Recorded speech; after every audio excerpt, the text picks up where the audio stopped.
अस्सलामुअलैकुम वरहमतुल्लाहि वबरकातुहू। क्या हाल है? उम्मीद करती हूँ आप बिल्कुल ठीक ठाक होंगे। अल्लाह पाक आपको सेहत वाली लंबी ज़िंदगी अता करे, आमीन। चलते हैं जी हम अपनी वीडियो की तरफ, जिसमें आज इंशाल्लाह हम पढ़ेंगे class 6 subject mathematics, topic sets और सब टॉपिक है एक्सरसाइज 1.1, जिसका क्वेश्चन नंबर 1 करेंगे इंशाल्लाह। चलें जी फिर देखते हैं हमारा क्वेश्चन नंबर 1 है क्या। क्वेश्चन नंबर 1 है which of the following statement is a set और नॉट। वो कहता है नीचे दी गई स्टेटमेंट्स को देखें, गौर करें और फिर बताएं क्या ये सेट है या नहीं है। तो इस क्वेश्चन के लिए हमें सेट के बारे में मालूम होना चाहिए कि सेट क्या होता है।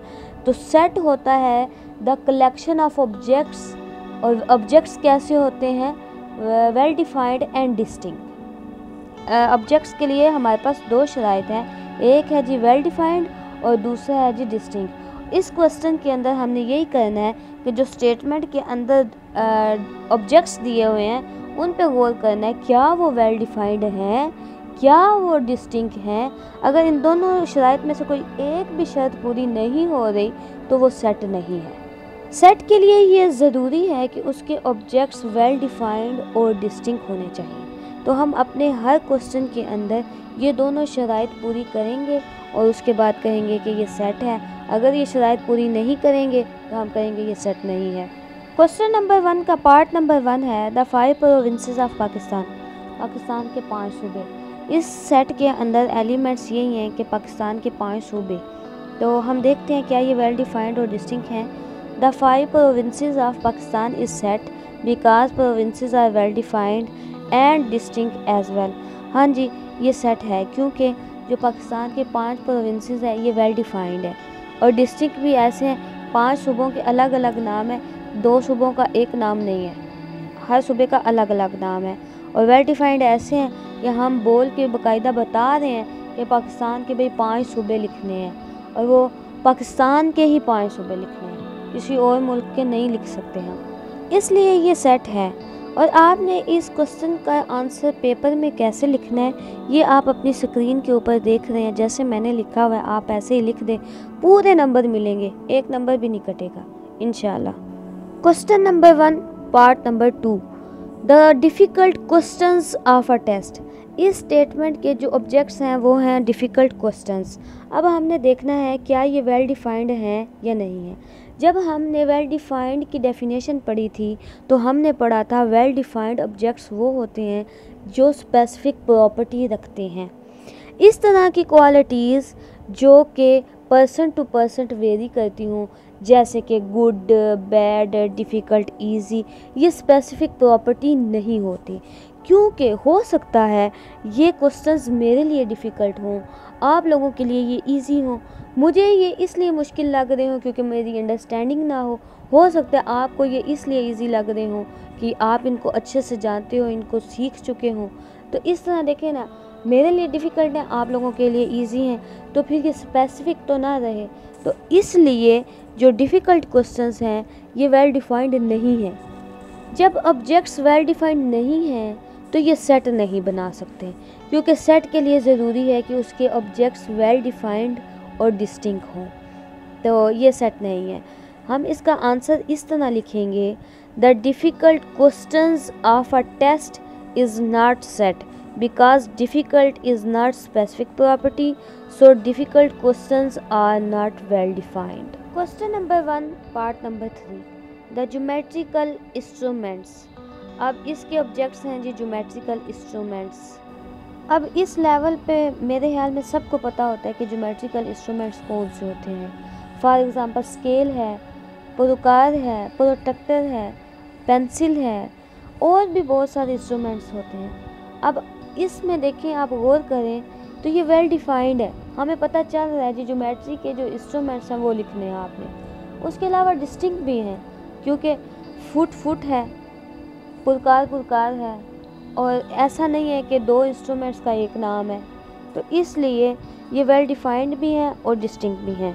Then answer is the geometrical instruments is a set because geometrical instruments are well defined and distinct.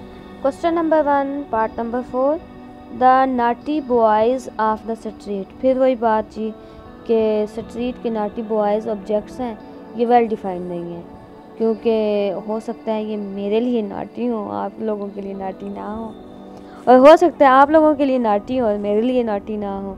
तो ये भी जो है ये स्पेसिफिक प्रॉपर्टी नहीं है। नाटी होना भी स्पेसिफिक नहीं है, नाटी होना वेल डिफाइंड नहीं है, तो ये वेल डिफाइंड ऑब्जेक्ट्स नहीं हैं, इसलिए ये सेट नहीं है। The answer is the naughty boys of the street is not set because naughty boys are not well defined, naughty is not specific property. Next part number 5, the capital letters of the English alphabets. अब इसमें जो objects हैं गौर करें तो पता चलता है capital letters हैं और इंग्लिश अल्फ़ाबेट्स हैं। ठीक हो गया, हमें पता चला कि इंग्लिश के कैपिटल लेटर्स जो हैं वो इस सेट के, इस स्टेटमेंट के एलिमेंट्स हैं या ऑब्जेक्ट्स हैं। तो हमें पता है जी कि इंग्लिश अल्फ़ाबेट्स कौन से होते हैं, ABCD सो ऑन जी तक। अब ये वेल डिफाइंड है ना, हर बंदे के लिए, हर शख्स के लिए ये इंग्लिश के अल्फ़ाबेट्स एक तरह के ही होते हैं। मेरे लिए भी ABC है, आप लोगों के लिए भी ABC, तो इसलिए ये वेल डिफाइंड हुए। और वेल डिफाइंड होने के साथ साथ ये डिस्टिंक्ट भी हैं, जैसे A अलग, B अलग, C अलग, ऐसे सो ऑन जी तक अलग अलग करते जाएं तो डिस्टिंक्ट हो जाएंगे। तो आंसर क्या बना, the capital letters of English alphabet is a set because letters of English are well defined and distinct. और ये फिर सेट है क्योंकि ये इसके जो ऑब्जेक्ट्स हैं ये वेल डिफाइंड भी हैं और डिस्टिंक्ट भी हैं, तो ये सेट है हमारे पास। Question number 1 part number 6, the players of Pakistan cricket team. अब आप खुद गौर करें तो देखें कि इस स्टेटमेंट के ऑब्जेक्ट्स कौन से हैं। मैं बताती हूँ कि इस स्टेटमेंट के ऑब्जेक्ट्स कौन से हैं। प्लेयर्स हैं किसके, क्रिकेट टीम के, प्लेयर्स हैं क्रिकेट टीम के, और कौन सी टीम है, पाकिस्तानी टीम है। हमने इस सेट के अंदर या इस स्टेटमेंट के अंदर वो वाले प्लेयर्स के नाम लिखने हैं जो पाकिस्तानी भी हों और क्रिकेट के हों प्लेयर्स, ठीक है, ये इसमें बताया होगा। तो जब हमने गौर किया तो हमें पता चला कि इस स्टेटमेंट के जो ऑब्जेक्ट्स हैं वो तो वेल डिफाइंड है, पूरा पता बताया होगा जी कि प्लेयर्स के नाम लिखें, क्रिकेट टीम होनी चाहिए और पाकिस्तानी क्रिकेट टीम होनी चाहिए, कि हमने पाकिस्तानी क्रिकेट टीम के प्लेयर्स के नाम लिखने हैं। अब वेल डिफाइंड हो गए, डिस्टिंक्ट भी हैं। मेरे ख्याल में क्रिकेट टीम में 12 होते हैं, मुझे नॉलेज नहीं है, आपको ज़्यादा पता होगा, तो आप लिख लें, जितने हैं सारे लिख लें नाम, और वेल डिफाइंड भी हैं और डिस्टिंक्ट भी हैं। जब दोनों शर्तें पूरी हो रही हैं तो ये स्टेटमेंट सेट हुई। इस स्टेटमेंट का आंसर है the players of Pakistani cricket team is a set because objects are well defined and distinct. हमने भाई शर्तें दोनों पूरी कर दी हैं कि ऑब्जेक्ट्स वेल डिफाइंड भी हैं और डिस्टिंक्ट भी हैं, तो हमने कह दिया कि ये सेट भी है। नेक्स्ट है question number 1 part number 7, the sharp boys of a school. इस स्टेटमेंट के ऑब्जेक्ट्स हैं शार्प बॉयज़। तो जिस तरह नॉटी वेल डिफाइंड नहीं था, नॉटी स्पेसिफिक नहीं था, इसी तरह शार्प भी वेल डिफाइंड नहीं है क्योंकि शार्प स्पेसिफिक प्रॉपर्टी भी नहीं है। तो इस वजह से इस स्टेटमेंट्स के जो ऑब्जेक्ट्स हैं वो वेल डिफाइंड नहीं है, एक शर्त पूरी नहीं हुई, इसलिए ये सेट नहीं है। तो इसका आंसर इस तरह लिखेंगे, the sharp boys of a school is not set because sharp boys are not well defined, sharp is not specific property. Next question number 1 के 2 पार्ट्स मैंने छोड़ दिए हैं, वो आप लोग खुद लिख लीजिएगा। अब इतने समझा दिए तो 2 सवाल तो कर ही सकते हैं, कोशिश करें, आप खुद कोशिश नहीं करेंगे तो आपको कभी भी मैथ नहीं आएगा। फिर भी मैं आपको थोड़ा सा गेस दे देती हूँ। पार्ट नंबर 8 में कह रहे हैं the natural numbers less than 50।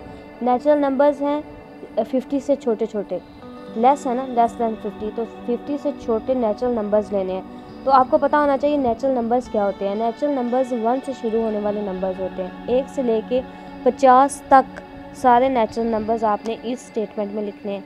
तो ये वेल डिफाइंड भी हैं और डिस्टिंक्ट भी हैं, क्योंकि वेल डिफाइंड इस तरह के नेचुरल नंबर्स, पूरी बात बताई जा रही है कि नेचुरल नंबर्स लिखने हैं आपने, और डिस्टिंक्ट इस तरह के 1 2 3 4 5 6 सो ऑन 50 तक। तो जब ये दोनों शराइत पूरी कर रहे हैं, वेल डिफाइंड और डिस्टिंक्ट की, तो फिर ये सेट हुआ, तो हम कहेंगे this is the set. Next part number 9 में the whole numbers less than 9। अब इसमें होल नंबर्स की बात हो रही है, तो आपको होल नंबर का पता होना चाहिए।